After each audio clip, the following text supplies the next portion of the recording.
नमस्कार दोस्तों, आप सभी का स्वागत है मेरे इस वीडियो सेशन में, जिसमें आज हम मध्य प्रदेश में कृषि का अध्ययन करने वाले हैं कि मध्य प्रदेश के लिए कृषि इतना महत्वपूर्ण क्यों है।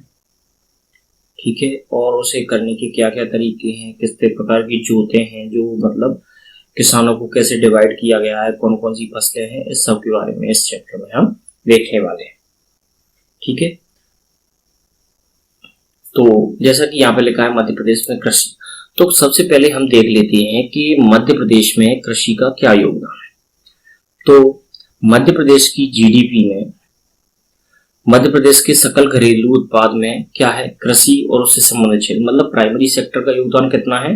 2019-20 के प्रचलित मूल्य पर योगदानों में 43.93% है और 2020-21 के अग्रिम में कितना है, 46.58, मतलब 3% उसे इंक्रीज किया गया है 2021 के अनुमानों में। ठीक है, और मध्य प्रदेश की जो भी कार्यशील जनसंख्या है, कार्यशील जनसंख्या कौन सी होगी, जो काम करने योग्य होती है, मतलब बच्चों को हटा के जो 16 से कम है और बूढ़ों को हटा के जो 60 से अधिक है, तो उसके बीच की जो कार्यशील जनसंख्या है उसका लगभग 70% कहां से रोजगार प्राप्त करता है, कृषि से। लेकिन हाँ, ये बात ये याद रखना है कि जो रोजगार भले ही हम लोग 70% एग्रीकल्चर से प्राप्त कर रहे हैं और जीडीपी में जो योगदान हम देख रहे हैं 43% और 46%, ये इतना अच्छे सूचक नहीं होते किसी भी राज्य के लिए या किसी भी देश के लिए कि उसके प्राइमरी सेक्टर का उसकी जीडीपी में इतना योगदान हो, लगभग 50%। क्योंकि जब भी किसी भी राज्य या किसी भी देश के लिए उसके 50% योगदान किसका हो रहा है, प्राइमरी सेक्टर का, इसका मतलब ये क्या हुआ, इसका मतलब ये हुआ कि उसका सेकेंडरी मतलब प्राइमरी से लोगों को प्रोग्रेसिव होकर क्या जाना, शिफ्ट होना चाहिए था सेकेंडरी सेक्टर पर। ये हो गया प्राइमरी सेक्टर का योगदान। अब लोगों को जाना चाहिए था सेकेंडरी सेक्टर पर, लेकिन सेकेंडरी सेक्टर में उतना लोग परफॉर्म नहीं कर पा रहे हैं, मतलब यहाँ का परफॉर्मेंस कितना है, लो है, और टर्सरी का और भी ज्यादा लो है, थर्ड टर्सरी या सेवा क्षेत्र का कम है। इसीलिए प्राइमरी सेक्टर का योगदान 50% या लगभग आधे जितना दिखाई दे रहा है। समझ गए, मतलब 50% होना अच्छा क्यों नहीं है, क्योंकि सिर्फ प्राइमरी सेक्टर है जो कि एग्रीकल्चर है, जो रॉ मटेरियल है, सिर्फ हम जैसे प्रोड्यूस कर रहे हैं और डायरेक्ट मार्केट में बेच रहे हैं, उसकी जीडीपी में हमारे में कितना योगदान हो रहा है, 50%। इसका मतलब क्या हुआ, हम वैल्यू एडिशन पे फोकस नहीं कर रहे हैं, हमारे उद्योग धंधे उतने विकसित नहीं है, हमारा सर्विस सेक्टर उतना डेवलप नहीं है, और मान लो सर्विस सेक्टर डेवलप है भी तो हमारा क्या है, सेकेंडरी सेक्टर बिल्कुल नल हो गया है। इसीलिए हमारा एग्रीकल्चर सेक्टर इसमें बूम दिखाई दे रहा है। ठीक है, इसका सेगमेंट जैसे ही 15 या 20-25 तक आता है तो वो शो करता है कि सेकेंडरी सेक्टर और सेवा क्षेत्र के टर्सरी सेक्टर अच्छी ग्रोथ पर है, लेकिन यहाँ पर ऐसा नहीं है। इसीलिए कोई भी प्राउड करने वाली बात नहीं है एमपी के लिए कि उसके जीडीपी में कृषि का इतना ही, क्योंकि कृषि से हमें कोई भी रेवेन्यू जनरेट नहीं होता। ये क्या है कि कृषि आय पर कोई कर नहीं लगता है तो जब कृषि आय पर कोई कर नहीं लग रहा है तो राज्य शासन को इससे कोई रेवेन्यू प्राप्त नहीं हो रहा है, और ना राज्य शासन इससे कोई रेवेन्यू करेगी तो फिर कोई डेवलपमेंट पे भी काम नहीं कर सकती, और डेवलपमेंट पे फोकस नहीं कर सकती तो रेवेन्यू डिफिसिट पैदा हो रहा है ना इस सब की वजह से। इसीलिए तो ये तो हो गया जीडीपी में, मध्य प्रदेश की जीडीपी में एग्रीकल्चर का क्या योगदान है। ठीक है, और इसके 70% रोजगार के लिए लोग डिपेंड हैं किस पर, एग्रीकल्चर पर। अब हम चलते हैं आगे। तो मध्य प्रदेश में कृषि भूमि उसके उपयोग के अनुसार कि उसे किन किन कामों में लिया जा रहा है, इसके आधार पर मध्य प्रदेश में भूमि को इस प्रकार से वर्गीकृत किया गया। तो सबसे पहला कौन सा है, बोया गया क्षेत्र, जिसे बोया जाता है, इसमें सोइंग की जाती है, मतलब इसमें फसल प्राप्त की जा रही है, तो वो है लगभग 50%। इसके बाद दूसरा क्षेत्र कौन सा आता है, दूसरा आता है कौन सा, दूसरा है, हम वनों को ले लेते हैं कि वो उसके बाद सबसे बड़ा मेजर पार्ट, मतलब बोए गए क्षेत्र के बाद सबसे मेजर पार्ट कौन है, तो वो है जंगलों का। तो 50% शुद्ध बोया गया क्षेत्र और 30% हो गया क्या, हमारा वन क्षेत्र। ठीक है, 50 और 30 80। इसके बाद हम देखें तो बंजर भूमि है 6%, प्रति भूमि है 3%, और इसके बाद है कृषि के लिए अनुपलब्ध भूमि 11%, जो क्या है जल संरचनाओं या नदी घाटियों, नालों, झीलों, मतलब जो ऐसी है जिसका हम किसी भी सूरत में एग्रीकल्चर के लिए इस्तेमाल नहीं कर सकते, मतलब जो लैंड प्रेजेंट ही नहीं है, उपस्थित ही नहीं है, उपलब्ध ही नहीं है किसके लिए, एग्रीकल्चर के लिए, वो किस क्षेत्र में आएगी, वो है 11%। प्रति भूमि जो है जिसका बुरी तरीके से इस्तेमाल किया गया है, मतलब सही तरीके से इस्तेमाल नहीं किया गया है, तो उसकी उपजाऊ क्षमता कम हो गई, इसलिए वो प्रति भूमि में आएगी। और बहुत समय तक डली रही प्रति भूमि आगे कन्वर्ट होकर क्या हो जाती है, वो बंजर भूमि कहलाने लगती है। लेकिन इसे धीरे धीरे अगर प्रोग्रेसिव वे में इसका इस्तेमाल किया जाए तो इसे एग्रीकल्चरल लैंड में कन्वर्ट किया जा सकता है। तो ये हो गए कृषि भूमि के उपयोग के आधार पर उसका वर्गीकरण। 50% बोया गया क्षेत्र, 30% वन क्षेत्र, 6% बंजर भूमि, 3% प्रति भूमि और 11% है कृषि के लिए अनुपलब्ध भूमि। नेक्स्ट, अब ये देखें किसानों का, वो था कृषि का वर्गीकरण, कृषि या मतलब भूमि का वर्गीकरण तो वो हो गया। उसके बाद हम देख रहे हैं किसानों का वर्गीकरण। तो किसान कौन कौन से हैं? सीमांत किसान। सीमांत किसान के अंतर्गत वो आते हैं जिन किसानों के पास 0 से 1 हेक्टेयर तक भूमि है, 1 हेक्टेयर और 2 एकड़ या 5 बीघा, ठीक है। तो ये हुए हमारे सीमांत किसान, 0 से 1 हेक्टेयर, 1 से 2 तक लघु। अब लघु के बाद क्या आना चाहिए? लघु के बाद मध्यम आना चाहिए। तो इसके बीच में एक और श्रेणी डाल दी है, लघु और मध्यम। तो मध्य, लघु और मध्यम के बीच में जो है उनके पास कितनी है? 2 से 4 हेक्टेयर है। मध्यम किसानों के पास 4 से 10, और जिनके पास 10 हेक्टेयर से अधिक है वो क्या कहलाएंगे? बड़े किसान। और इस प्रकार के किसानों पे जिनके पास बड़ी जोतें हैं 10 हेक्टेयर से, वो है मध्य प्रदेश में कुल 1%। इसके अलावा सबसे ज्यादा जो किसान है वो है मार्जिनल एंड स्मॉल फार्मर या सीमांत एवं लघु किसान, 0 से 1 और 1 से 2 हेक्टेयर वाले, ठीक है। तो ये हो गया किसानों का वर्गीकरण। इससे पहले हमने देख लिया कृषि के लिए उपयोग में लाई गई भूमि का वर्गीकरण, ठीक है। उससे पहले हमने क्या देख लिया? मध्य प्रदेश की इकोनॉमी में कृषि का या प्राइमरी सेक्टर का क्या योगदान है, ठीक है। मौसम आधारित फसलों का वर्गीकरण है, कैसे कैसे कौन कौन सी फसलें, तो वो ही है खरीफ की फसलें। तो खरीफ की फसलें कब होती हैं? ये बारिश के समय होती हैं, जो जून जुलाई से सितंबर अक्टूबर तक हैं, जो वर्तमान में चल रही हैं। इसके बाद है रबी की फसलें, जो कब बोई जाएंगी? अक्टूबर नवंबर में बोई जाएंगी और फरवरी मार्च में काटी जाएंगी, जैसे गेहूं, जौ, चना, मटर, सरसों, अलसी, मसूर, ठीक है। उसमें उड़द, सोयाबीन, मक्का, बाजरा आ गया खरीफ की फसलों में। इसके बाद आती हैं जायद की फसलें, जो क्या है फरवरी मार्च में रबी की फसलों के कटने के अप्रैल और मई में बोई जाती हैं और जून तक जो चलती हैं, क्योंकि जून के बाद तो कौन सी आ जाएंगी? खरीफ की फसलें। तो इस बीच के 2 महीने के गैप में जो फसलें बोई जाती हैं वो क्या कहलाती हैं? जायद की फसलें। और जायद की फसलों में कौन सी हैं? जैसे ककड़ी, खरबूजा, तरबूज वगैरह, ये सब इसमें आते हैं। तो यहाँ पर हम देखने वाले हैं क्या? किसान कल्याण एवं कृषि विकास विभाग है, जो एग्रीकल्चर डिपार्टमेंट ऑफ एमपी है, उसे क्या बोलते हैं अपन? Farmer welfare and agriculture development department द्वारा मध्य प्रदेश के फसल क्षेत्रों को किस में बांटा गया है? 5। उत्तर वाला एरिया ये कौन सा होगा? ज्वार और गेहूं का एरिया। बीच वाला एरिया है पूरा गेहूं का एरिया है, ये मालवा वाला। इधर जो पश्चिम में आ रहा है उसे क्या कर लिया है? गेहूं और कपास का हो गया। इसके बाद जो पूर्व में है, पूर्व का सारा एरिया आता है, कौन सा है? चावल का एरिया है। अब ये जो संधि क्षेत्र में जो बचा वो कौन सा होगा? चावल और गेहूं का, ठीक है। तो सबसे पहले उत्तर में क्या हो गया? ज्वार और गेहूं का प्रदेश। बिल्कुल सेंटर में आ गए मध्य में, तो वो पूरा मालवा का गेहूं का मालवा प्रदेश हो गया मध्य में।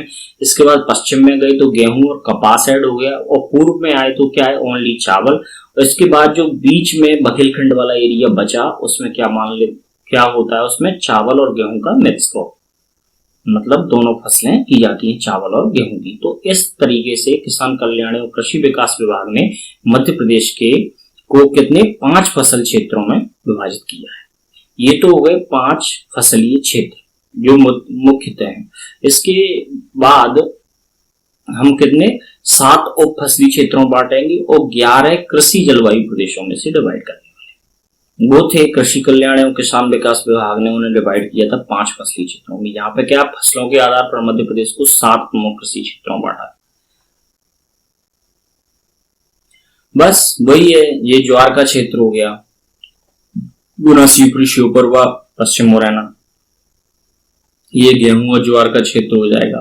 फिर इधर आएंगे, ये कपास और गेहूं मिक्स हो गया, इधर ओनली कपास हो जाएगा। ये चावल और कपास है, चावल और कपास का क्षेत्र, इधर भी चावल और कपास का क्षेत्र, और यहाँ सिर्फ चावल का क्षेत्र हो गया। और इस तरीके से ये 7 प्रकार के प्रमुख कृषि क्षेत्रों में इसे बांटा जा सकता है। लेकिन यदि पूछा जाए कि कितने फसली क्षेत्रों में बांटा गया है, तो आप 5 को प्रेफर करें, ना कि 7 को। यदि 5 ऑप्शन में ही ना हो तब अपन 7 पे जा सकते हैं, लेकिन फिलहाल मेनली प्रेफर करना है अपन को 5। और पूछा जाए कितने कृषि जलवायु क्षेत्रों में विभाजित किया गया है, तो कृषि जलवायु क्षेत्र मध्य प्रदेश में जो पाए जाते हैं वो हैं 11 कृषि जलवायु क्षेत्र। ये कुछ महत्वपूर्ण तथ्य हैं यहाँ पे, जो मध्य प्रदेश की कृषि से संबंधित कौन कौन से संस्थान है, उनकी कब कब स्थापना हुई। तो इसमें देखें, सबसे पहले मध्य प्रदेश राज्य कृषि विपणन बोर्ड। तो यहाँ पे लिखा है क्या, कृषि विपणन बोर्ड, मतलब क्या है, ये कृषि उपजों को बेचने से संबंधित है। इसे कैसे स्थापित किया गया है, तो मध्य प्रदेश कृषि उपज मंडी अधिनियम की धारा 40 के अंतर्गत इसे स्थापित किया गया था 1973। ठीक है, मध्य प्रदेश राज्य कृषि विपणन बोर्ड। इसके बाद आता है मध्य प्रदेश राज्य बीज एवं फार्म विकास निगम। तो ये किससे रिलेटेड है, बीज एवं फार्म विकास निगम। इसका मुख्य काम है, जो अच्छे बीज हैं, जो संकर बीजों का उत्पादन किया गया है, तो बीज ग्रामों की स्थापना करना, और अधिक से अधिक बीजों को, जो संकर बीज हैं जिनकी उत्पादकता अच्छी है, जो जेनेटिकली थोड़े से मतलब जिनमें क्या है कि अच्छे संकर गुण प्रवेशित किए गए हैं, हाइब्रिड किस्में हैं, उनके अधिक से अधिक बीज उपलब्ध करवाना, ताकि किसानों को वो इजीली मिल जाए। तो ये काम है इसका, मध्य प्रदेश राज्य बीज एवं फार्म विकास निगम। इसकी स्थापना हुई थी 1980 में, वो भी कौन से, मध्य प्रदेश राज्य बीज एवं फार्म विकास निगम अधिनियम 1980 के द्वारा। ऊपर वाले की मध्य प्रदेश कृषि उपज मंडी अधिनियम की धारा 40 के तहत कौन सा बना, मध्य प्रदेश राज्य कृषि विपणन बोर्ड 1973, और मध्य प्रदेश राज्य बीज एवं फार्म विकास निगम 1980। इसके बाद आया मध्य प्रदेश राज्य बीज प्रमाणीकरण संस्था 1997। ये क्या करती है, ये जो बीज हैं, जो अच्छे बीज हैं, उन्हें क्या करती है, प्रमाणीकरण, उन्हें सर्टिफिकेशन करती है कि ये सही है या नहीं। ठीक है, तो सही है से मतलब है कि ये उतने प्रोग्रेसिव जितना की कंपनी दावा कर रही है, या जितने अच्छे से हमने इन्हें बनाया है जिन जिन गुणों के लिए, तो क्या उसमें ये गुण दिख रहे हैं या फिर ये नाम मात्र के लिए। ठीक है, तो ये बीज प्रमाणीकरण संस्था की स्थापना हुई 1980 में, भारत सरकार द्वारा अधिसूचित अधिनियम 1966 की धारा 8 के अंतर्गत। ठीक है, ये भी बना 1980 में, तो कंफ्यूज नहीं होना। ठीक, हो भी गए तो कहाँ जाओगे, 1980 पे रहोगे। ठीक है, तो कोई टेंशन नहीं लेना। तो मध्य प्रदेश बीज एवं फार्म विकास निगम हो या बीज प्रमाणीकरण संस्था हो, दोनों 1980 में बनी, और कृषि विपणन बोर्ड 1973 में। हो गए ना क्लियर, बीज से रिलेटेड 1980 धारा, सोचना नहीं है ज्यादा। चलो आगे, फिर आया मध्य प्रदेश भंडार गृह निगम। तो Madhya Pradesh where housing corporation है, उसकी स्थापना 1958 में की गई थी।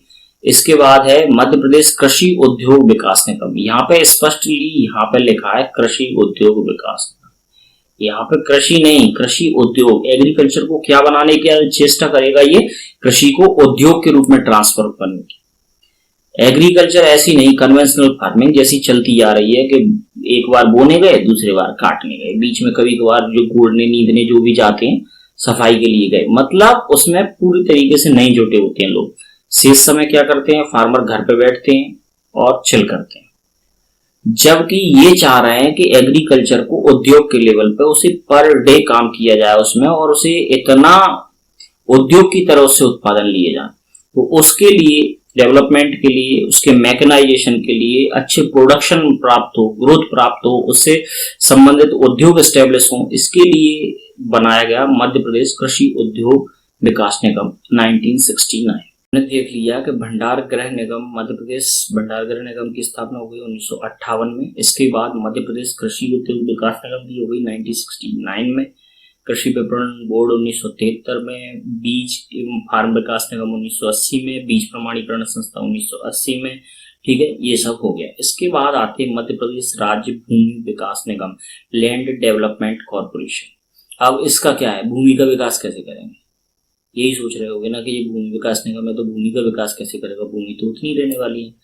तो भूमि के लैंड यूज है उसे अच्छा करना, उसमें जैसे कोई पड़ती भूमि है या बंजर है उसको डेवलपमेंट करना, औद्योगिक विकास के लिए इस्तेमाल कर लेना, या ऐसे मतलब उसको समायोजित करना कि जो अच्छे से अच्छे मतलब अधिकतम उपयोग कैसे किया जा सकता है एक भूमि का, उसके सुनिश्चित करने का काम किसका है, भूमि विकास निगम का। इसकी स्थापना की गई 1977-78 में। इसके बाद आया राज्य पशुधन एवं कुक्कुट विकास निगम, तो ये किसके बारे में हो गया, एनिमल हस्बेंड्री और पोल्ट्री डेवलपमेंट के लिए, ठीक है। फिर मध्य प्रदेश में कृषि लागत एवं विपणन आयोग की स्थापना 2017 में की गई, ताकि वो बता सके कि कोई भी कृषि जो कोई व्यक्ति कर रहा है तो उसके लिए प्रति हेक्टेयर उसे कितना खर्च करना पड़ रहा है। तो ये कृषि का लागत और विपणन आयोग इसकी समीक्षा करेगा कि उन्हें कितना खर्च आ रहा है। इसके लिए वैसे केंद्र में जैसे एमएसपी डिसाइड होती है तो उसके लिए केंद्र में एक कमेटी बनती है, ठीक है, तो वो इस चीज को डिसाइड करती है, फिर वो संसदीय कमेटी के पास जाता है, वो उन्हें रिकमेंडेड करती है, तब उन्हें एमएसपी के रूप में घोषित किया जाता है।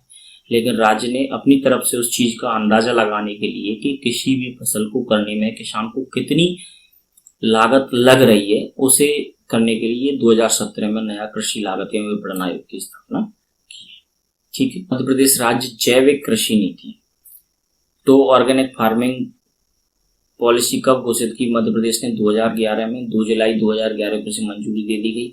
अब इसमें कुछ ऐसे खास टॉपिक मुझे मिले नहीं, अब वो वही कहते हैं जैसे कि हमें क्या करना है, वन आधारित फसलों को प्रोत्साहित देना है, जो वनों से मिल रहे हैं उन्हें, जो गौड़ उत्पाद मिल रहे हैं उन्हें हमें फोकस करना है, उन्हें डिस्टॉर्ट नहीं करना है, मतलब उन्हें खत्म नहीं करना है, उनके सस्टेनेबल यूज पर ध्यान देना है, कोई भी एग्रीकल्चर हो रही है उसमें केमिकलों का कम से कम इस्तेमाल हो उसके प्रोत्साहन के लिए काम करना है, बायोगैस संयंत्रों की स्थापना करनी है। तो इस तरीके के कृषि जैविक कृषि नीति में क्या है, पॉइंट्स दिए गए हैं, वो मैंने यहाँ पे नहीं लिखे, ठीक है। दूसरा यहाँ पे कुछ फैक्ट हैं वो अपन देख लेते हैं। जैसे प्रदेश का एकमात्र जैविक कपास अनुसंधान केंद्र कहाँ पे है, खंडवा है, खंडवा में है जैविक कपास अनुसंधान, मतलब ऑर्गेनिक कॉटन प्रोडक्ट के लिए रिसर्च सेंटर कहाँ पे है, खंडवा में। इसके बाद भारत की पहली, एमपी की नहीं, भारत की पहली जैविक खेती कहाँ पे, इंदौर में स्थापना की गई। उसके बाद आता है जैविक अनुसंधान केंद्र कहाँ पर है, तो वो मंडला में है, ठीक। जो पढ़ा था हमने मध्य प्रदेश राज्य कृषि उद्योग विकास निगम मर्यादित भोपाल, इसकी स्थापना कब हुई थी, 1969 में, जैसा हमने देख लिया। अब इसके क्या हुआ, भारत सरकार और राज्य सरकार की हिस्सेदारी से 21 मार्च 1969 को कंपनी अधिनियम के तहत इसे रजिस्टर करवाया गया और 500 लाख की अंश पूंजी के साथ इसे स्थापित किया गया।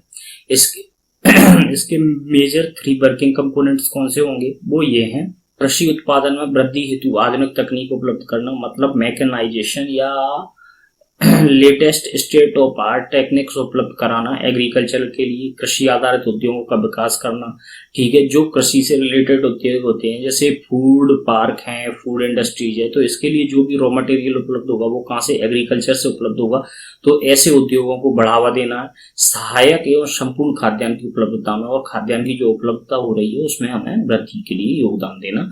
तो ये क्या हो गया, इसके काम हो गए मध्य प्रदेश राज्य कृषि उद्योग विकास निगम भोपाल के। 2010-11 में कृषि कर्मण अवार्ड स्थापित किया गया था केंद्र सरकार द्वारा। मध्य प्रदेश ने 2 जनवरी 2020 को उसे कितनी बार, 7वीं बार प्राप्त किया है, ठीक है, कृषि कर्मण अवार्ड। कृषि पर आधारित उद्योग देख लेंगे कौन कौन से हैं, तो सबसे पहले यहाँ पे Bhopal sugar mill, Bhopal sugar mill कहाँ पे है, सीहोर में है, ठीक है। डबरा शुगर मिल, डबरा ग्वालियर में है। Jiwaji Rao sugar company limited Mandsaur में है। सेठ गोविंद दास शुगर मिल्स है महिदपुर रोड, और जावरा शुगर मिल सहारनपुर बरलाई आलोट, ठीक है। और वनस्पति घी के कारखाने कहाँ पे हैं, गंजवा सौदा, जबलपुर, खंडवा, ग्वालियर, इंदौर, सभी जगह, ठीक है। तो बस इन्हें देख लेना, 2-4 बार देखोगे तो ये अपने आप याद हो जाएंगे, मेमोराइज हो जाएंगे। इसके लिए आपको विशेष प्रयोजन नहीं करने, बस ध्यान रखना भोपाल शुगर मिल है सीहोर में है, ठीक है। डबरा शुगर मिल डबरा में है। Jiwaji Rao sugar company limited कहाँ पे है, दालौद मंदसौर में। जीवाजी राव मंदसौर में, और सेठ गोविंद दास कहाँ पे, महिदपुर रोड, ठीक है। ये तो हुए कृषि पर आधारित उद्योग। इसके बाद कृषि पर आधारित अन्य उद्योगों में क्या क्या है, तो ये जूट उद्योग है, ये कहाँ पे है, सतना, अमलाई, अनूपपुर में है। इसके अलावा चावल मिले हैं तो इंदौर, भोपाल, जबलपुर, रीवा पूरे क्षेत्र में चावल होते हैं, चावल मिले हैं। दाल मिल कहाँ पे है? इंदौर, उज्जैन, भोपाल, सागर। ठीक है। स्ट्रॉ बोर्ड मिले, ये शाजापुर में है। ऑयल मिल मुरैना में। ये कृषि पर आधारित अन्य उद्योग हुए। तो यहाँ पे क्या है? कीटनाशक संयंत्र। कीटनाशक संयंत्र कहाँ पर है? बीना में। ये कृषि आधारित संयंत्र है, इन्हें जरूर याद कर लो। जीवाणु खाद संयंत्र है, वो कहाँ पे है? बायो फर्टिलाइजर संयंत्र कहाँ पे है? भोपाल में है। डेयरी फार्म होशंगाबाद में है। फल संवर्धन इकाई भोपाल में है। पोषण आहार संयंत्र है धार में। दानेदार मिश्रित खाद बनाने का संयंत्र कहाँ पे है? होशंगाबाद में है। तेल एवं पशु आहार मिल संयंत्र कहाँ पे है? तो ये है मुरैना। कीटनाशक संयंत्र कहाँ है? बीना में है। जीवाणु खाद संयंत्र भोपाल में है। फल संवर्धन इकाई भोपाल में है। डेयरी फार्म होशंगाबाद में है। पोषण आहार संयंत्र कहाँ पे है? धार में है। दानेदार मिश्रित खाद कहाँ बनती है? होशंगाबाद में। और तेल एवं पशु आहार संयंत्र कहाँ पे है? मुरैना में। ये हुए मध्य प्रदेश में कृषि पर आधारित प्रमुख संयंत्र। यहाँ पे ये कुछ कृषि से संबंधित जो प्रमुख संस्थान हैं, अनुसंधान केंद्र है, वो मैंने यहाँ पे लिस्ट लिख दी है। अब आपको धीरे धीरे से इन्हें सुनना है और उन्हें मेमोराइज करने की कोशिश करनी है। 2-4 बार इसे सुनोगे तो ये याद हो जाएंगे। ठीक है। तो केंद्रीय आलू अनुसंधान संस्थान कहाँ पे है? ग्वालियर में। केंद्रीय आलू अनुसंधान केंद्र ग्वालियर। इसके बाद आता है मध्य प्रदेश कपास अनुसंधान केंद्र। तो कपास कहाँ पे होता है? खंडवा खरगोन की तरफ। तो ये खरगोन में पहुंच गया मध्य प्रदेश कपास अनुसंधान केंद्र। अभी हमने पढ़ा था ऑर्गेनिक कॉटन के लिए अनुसंधान केंद्र कहाँ था? वो खंडवा था, तो वो खंडवा है। मध्य प्रदेश में मूंगफली अनुसंधान केंद्र कहाँ पे है? मूंगफली अनुसंधान केंद्र है खरगोन में। ठीक है। धान अनुसंधान केंद्र बड़वानी में। अंगूर कहाँ? रतलाम मंदसौर में ज्यादा होती है, तो अंगूर अनुसंधान केंद्र रतलाम में। मध्य प्रदेश सोयाबीन अनुसंधान केंद्र, सोयाबीन का अनुसंधान केंद्र उज्जैन में। लेकिन सोयाबीन निदेशालय संस्थान इंदौर में। सोयाबीन वायदा बाजार इंदौर में। तो ध्यान रखना, सोयाबीन अनुसंधान केंद्र कहाँ पर है? उज्जैन में। इसके बाद सोयाबीन की डायरेक्टरेट या निदेशालय संस्थान इंदौर में। और सोयाबीन वायदा बाजार भी कहाँ पे है? इंदौर में। एग्रो लॉजिस्टिक पार्क कहाँ पे बन रहा है? अशोकनगर में। प्रथम मसाला पार्क छिंदवाड़ा में। प्रथम तितली पार्क रायसेन में। दूसरा तितली पार्क इंदौर में। इसके बाद मध्य प्रदेश का पहला बांस एम्पोरियम कहाँ पे है? तो वो है इंदौर में, ये बांस एम्पोरियम। इसके बाद रंगीन मछली केंद्र कहाँ पे? खरगोन में। एक बार ऊपर से देख लें, केंद्रीय आलू अनुसंधान केंद्र कहाँ पर है? ग्वालियर में है। इसके बाद मध्य प्रदेश कपास अनुसंधान केंद्र खरगोन में है। मूंगफली अनुसंधान केंद्र खरगोन में। धान अनुसंधान केंद्र बड़वानी में है। अंगूर रतलाम में। मध्य प्रदेश सोयाबीन अनुसंधान केंद्र कहाँ पर है? उज्जैन में है। और सोयाबीन निदेशालय कहाँ पे? इंदौर में। सोयाबीन वायदा बाजार कहाँ पे? इंदौर में। एग्रो लॉजिस्टिक पार्क है अशोकनगर में। प्रथम मसाला पार्क कहाँ पे? छिंदवाड़ा में। प्रथम तितली पार्क कहाँ पे है? रायसेन में। दूसरा कहाँ पे है? इंदौर में। मध्य प्रदेश का पहला बांस एम्पोरियम इंदौर में है। रंगीन मछली केंद्र कहाँ पे? खरगोन। तो मूंगफली, कपास और रंगीन मछली केंद्र खरगोन याद। इसके बाद रेशम मंडी होशंगाबाद में। जैव विविधता बोर्ड तो कहाँ? Biodiversity board Bhopal. Ecological park Bhopal. Zoological park Bhopal. अंतरराष्ट्रीय हर्बल मेला भोपाल। आम अनुसंधान केंद्र, ये जो ऑड है उसे मैं गोल बना रहा हूँ। ठीक है। आम अनुसंधान के रीवा में। Plastic park Tamot Raisen. ठीक है। अंतरराष्ट्रीय मक्का एवं गेहूं अनुसंधान केंद्र का रीजनल कहाँ पे है? खमरिया जबलपुर में। अंतरराष्ट्रीय मक्का एवं गेहूं अनुसंधान केंद्र का क्षेत्रीय कार्यालय कहाँ पे? खमरिया जबलपुर में। कृषि अभियांत्रिकी agriculture engineering research centre Bhopal में। पटवारी प्रशिक्षण केंद्र ग्वालियर में। दलहन अनुसंधान केंद्र कहाँ है? अमलाहा सीहोर। दलहन अनुसंधान अमलाहा सीहोर। गन्ना अनुसंधान कहाँ है? बुहानी नरसिंहपुर में। नरसिंहपुर में गन्ना मध्य प्रदेश में सर्वाधिक होता है, इसीलिए गन्ना अनुसंधान केंद्र कहाँ है? नरसिंहपुर में। बुहानी नरसिंहपुर में। राज्य गेहूं अनुसंधान केंद्र कहाँ है? पवारखेड़ा होशंगाबाद में। ठीक है।